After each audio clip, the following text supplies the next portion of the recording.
תעצור ותחשוב על הפעם האחרונה שנפלת.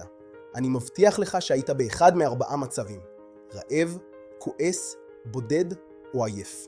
זה לא במקרה. הנפילה כמעט אף פעם לא באה מכאבה. היא באה מבריחה.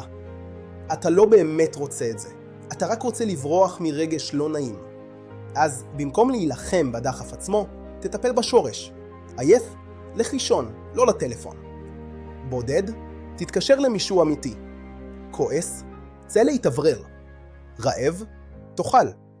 שלמה המלך אמר, טוב ערך אפים מגיבור. כי הגיבור האמיתי מזהה את הרגש לפני שהוא הופך לנפילה. תכיר את 4 הטריגרים שלך, ופתאום רוב הקרבות נעלמים לפני שהם מתחילים. לעוד כלים מעשיים ומשימות יומיות שיעזרו לכם לנצח, כנסו עכשיו שמירתברית.com.